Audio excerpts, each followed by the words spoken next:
जब भगवान की तरफ चलते हैं तो कई प्रकार के द्वंद्व लग जाते हैं। भगवान का तो भजन करना है, पर यह भी तो कर्तव्य है संसार के रिश्ते नातों का निर्वाह करें। परिवार के जन ऐसा भी उपदेश करने लगते हैं, वो आते हैं तो अब आप निरपेक्ष वृत्ति धारण किए, क्या सीखा अभी तक भजन में? हम लोग पढ़े लिखे शास्त्र पढ़ते हैं, क्या सीखा? सर्वत्र भगवान है तो तुमको हम में भगवान नहीं दिखाई देते? हम तुम्हारे भैया हैं, हमारे से बात क्यों नहीं करते? हमारे से क्या, तुमने क्या भजन किया यार? हमें तो समझ में तो सब नाटक ही चल रहा है तुम्हारा।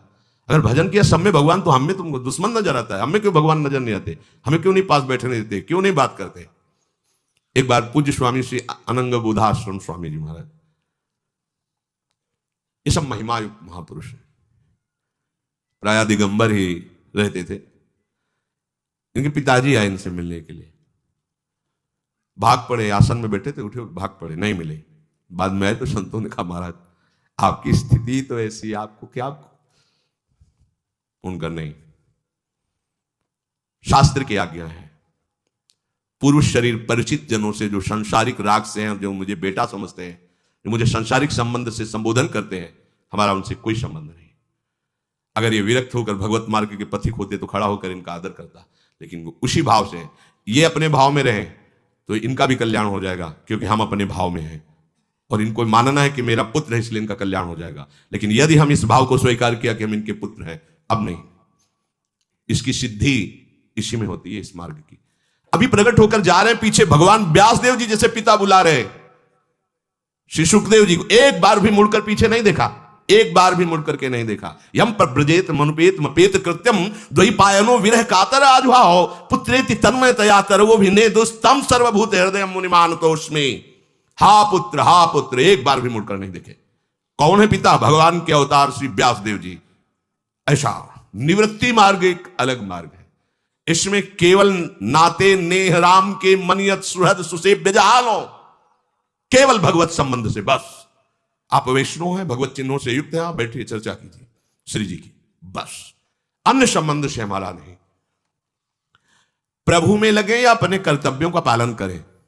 द्वंद्व होते हैं उपासक के अंदर, यहां द्वंद्व मोह निर्मुक्ता तब भजन्ते माम दृढ़व्रता, भगवान कह रहे हैं। जब हमने लक्ष्य बना लिया भगवत प्राप्ति, तो अब हमारा परम कर्तव्य है, साधारण धर्म का पालन किया जाता है। परम धर्म की प्राप्ति के लिए परम धर्म में स्थित होने पर साधारण धर्मों का त्याग कर दिया जाता है। गोकर्ण जी से उनके पिताजी ने पूछा कि धुंधकारी के आतंक से मैं बहुत पीड़ित हो चुका हूं, अब मैं क्या करूं? तो उनका निवृत्ति परायण वृत्ति धारण करके वनवास करते हुए भगवत प्राप्ति करो। कैसे करूं? जीवन तो गृहस्थी में बीता है। तो उन्होंने उपदेश किया, धर्मम भजस्व सततम त्यज लोक धर्मान सेवन सदा साधु पुरुषन जहि काम तृष्णाम अन्यस्य दोष गुण चिंतन मासु मुक्त्वा सेवा कथा रस महो नितराम पिबत्वम। निश्चित तुम्हें भगवत प्राप्ति हो जाएगी अगर ऐसे चलोगे। कैसे? बोले धर्मम भजस्व, धर्म का भजन करो। बोले वो तो कर रहे थे, ब्राह्मण वंश में प्रकट हुए थे, पूरा आज तक गृहस्थ धर्म का अक्षरशः शास्त्राज्ञा से पालन किया है। बोले त्यज लोक धर्मान, अभी तक लोक धर्म का पालन करते रहे, अब नहीं। त्यज लोक धर्मान, धर्मम भजस्व सततम त्यज लोक धर्मान। बोले लोक धर्मों का त्याग करके जिस धर्म के भजन की बात कर रहे हो उसका तो हमें पूर्ण परिचय ही नहीं। तो सेवन सदा साधु पुरुषन, संत महात्माओं का आश्रय लो और उनके पास बैठ करके उनकी चरण सेवा के प्रताप से जानो कि भागवत धर्म किसे कहते हैं, परम धर्म किसे। सावय पुंसाम परो धर्मो यतो भक्ति अधोक्षजे, भगवान अधोक्षज चरणों में जो अविरल भक्ति है वही परम धर्म है, और इसकी प्राप्ति संतों के आश्रय से होती है।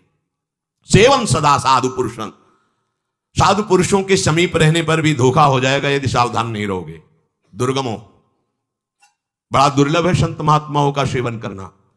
बोले जहि काम तृष्णाम, कामना और तृष्णा का त्याग करके साधु महात्माओं की आश्रय वृत्ति धारण करो। अगर कोई कामनाएं रखोगे, कोई अनुकूलता प्रतिकूलता की बात मन में रखोगे, कोई भोगों की तृष्णा रखोगे तो दूर हो जाओगे, लाभ नहीं ले पाओगे। हृदय में जांच के देख लेना। कामना और तृष्णा का त्याग करके यदि संत समागम करोगे तो परम धर्म का परिचय मिल जाएगा, उसमें चलने की क्षमता मिल जाएगी। और जब हम इस मार्ग में चलते हैं तो कहीं गुणाभिमान न हो जाए, इसलिए अन्य से दोष गुण चिंतन मासु मुक्त्वा, किसी के भी ना गुण देखो ना दोष देखो, एकमात्र भगवत भाव से रहो। सब में प्रभु विराजमान है। गुण दोषों को देखोगे तो मायाकृत राग और द्वेष में फंस जाओगे, स्तुति निंदा करने लगोगे, तुम्हारा मार्ग रुक जाएगा। अन्य दोष गुण चिंतन मासु मुक्त्वा, समय कैसे व्यतीत हो, सेवा कथा रसम हो नितराम पिबत्वम, ठाकुर जी की सेवा, संत सेवा, जगत सेवा, भगवत भाव से निरंतर भगवान के नाम गुण रूप लीला का गायन श्रवण और चिंतन करते रहो, इसी से भगवत प्राप्ति हो जाएगी। तो जब हम प्रभु के मार्ग में चल दिए तो उपासक के लिए यह द्वंद्व नहीं होना चाहिए कि हम कर्तव्य का पालन करें कि भजन करें। भजन परम कर्तव्य है। जो भजन करते हुए कार्य करोगे वो सब सिद्ध सेवा पूजा बन जाएगी। अगर भजन छूटता है तो सो सब कर्म धर्म जर जाऊ, वो कर्म नहीं, वो धर्म नहीं जो भगवत विस्मरण करा दे। जोग को जोग, ज्ञान अज्ञान हो, वो जोग जोग नहीं है, वो ज्ञान ज्ञान नहीं है जिसमें भगवत चरणारविंद का विस्मरण हो जाए। प्रभु का भजन बड़े भाग्यवानों को अवसर मिल रहा है। भाग्य उसी का, हरि कृपा हो गई।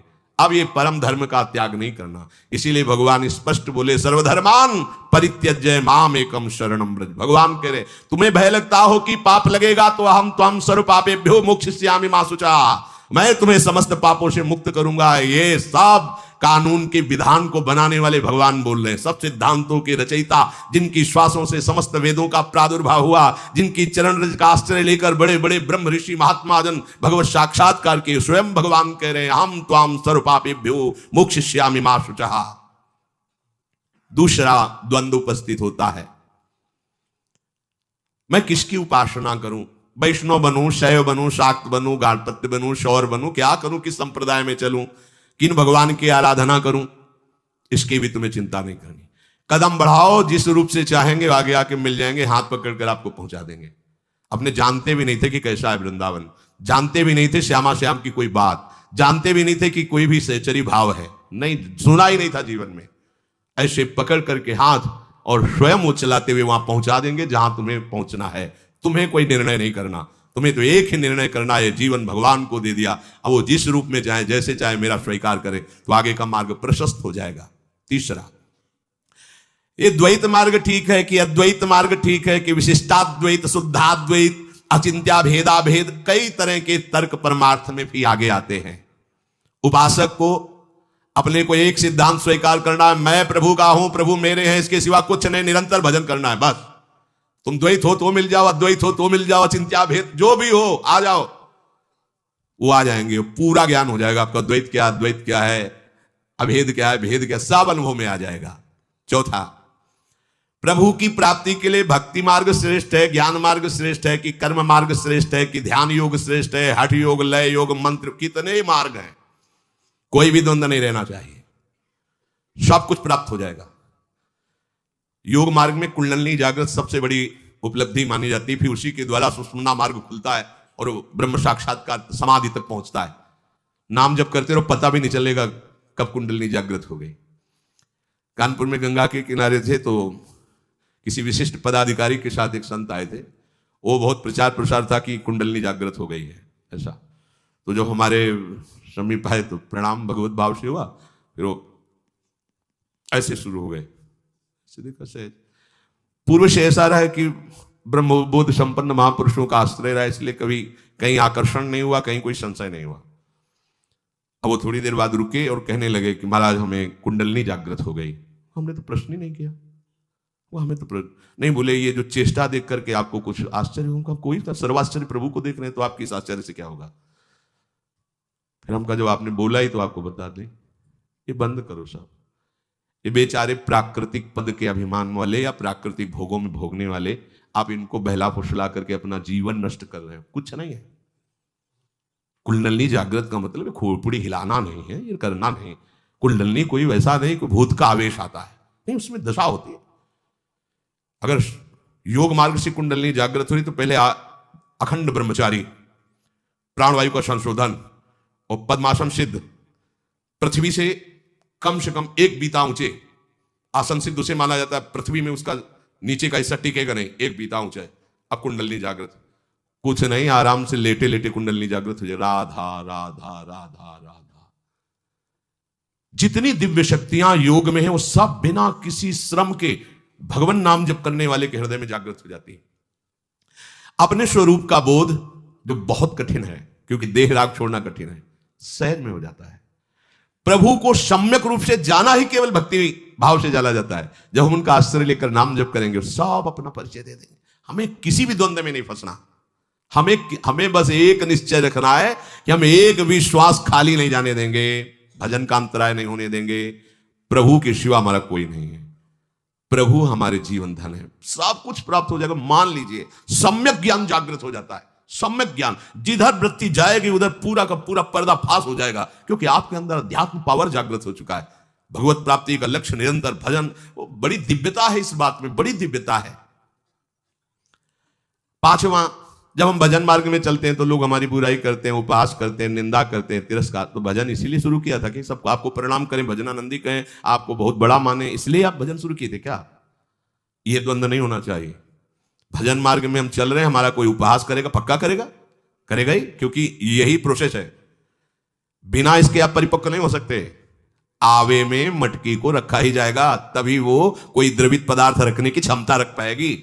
ऐसे ही आपका हृदय तभी भगवत रस का अधिकारी बनेगा, जब सीधे गाली सुनकर मुस्कुरा के चल दोगे, अपमान निंदा सुन करके मुस्कुरा के चल। बड़ी कृपा है, प्रभु की बड़ी कृपा है, आपको ऐसा अनुभव होगा।